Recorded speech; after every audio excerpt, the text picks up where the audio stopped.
There was a king among those who came before you, and he had a magician. When he grew old, he said to the king, I have grown old, so send a boy to me so that I may teach him magic. So he sent a boy to teach him. Whenever a monk passed by on his way, he sat down next to him and listened to his words, and he was amazed. So whenever he came to the magician, he passed by the monk and sat beside him. When the magician came, he would hit him.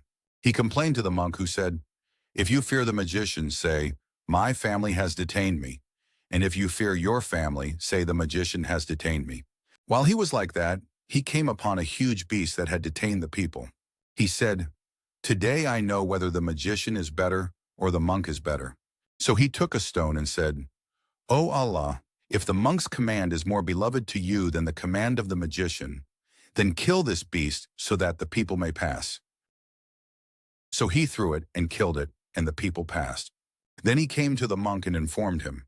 The monk said to him, My son, today you are better than me. Your command has reached what I see, and you will be tested. If you are tested, then do not point me out.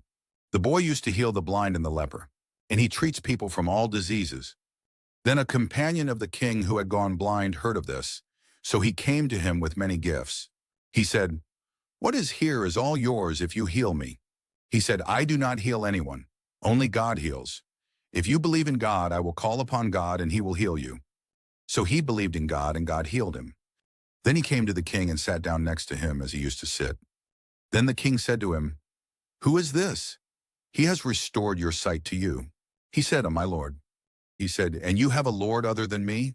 He said, My lord and your lord is Allah. So he seized him and continued torturing him until he pointed out the boy. Then the boy was brought, and the king said to him, O my son, your magic has reached such a level that you heal the blind and the leper, and you do this and that. He said, I do not heal anyone. It is Allah who heals. So he seized him and continued torturing him until he pointed out the monk. So the monk was brought, and it was said to him, Return from your religion. But he refused. So he called for the saw and placed it in the parting of his head and split it until his two sides fell in. Then the king's companion was brought, and it was said to him, Return from your religion. But he refused. So he placed the saw in the parting of his head and split it with it until its two sides fell in. Then the boy was brought, and it was said to him, Return from your religion. But he refused. So he gave him to a group of his companions and said, Take him to such and such a mountain and ascend the mountain with him. When you reach its peak, if he renounces his religion, then that is all. Otherwise throw him down. So they went with him and ascended the mountain with him. Then he said, O God, suffice me against them, however you will. So the mountain shook under them, and they fell. Then he came walking to the king and said, To him belongs the kingdom, what your companions have done. He said, Allah has sufficed me against them. So he handed him over to a group of his companions, and he said, Take him and carry him in a boat and take him to the middle of the sea. If he renounces his religion, well and good, and if not, throw him out. So they took him, and he said, O Allah, suffice me against them, however you will. So the boat capsized and they drowned, and he came walking to the king. The king said to him, What have your companions done? The boy replied, Allah has sufficed me against them. So he said to the king, You will not fight me until you do what I command you to do. He said, And what is that? The boy replied, Gather the people on one plain and crucify me on a tree trunk. Then take an arrow from my quiver and place the arrow in the bow. Then say, In the name of Allah, Lord of the boy, then shoot me.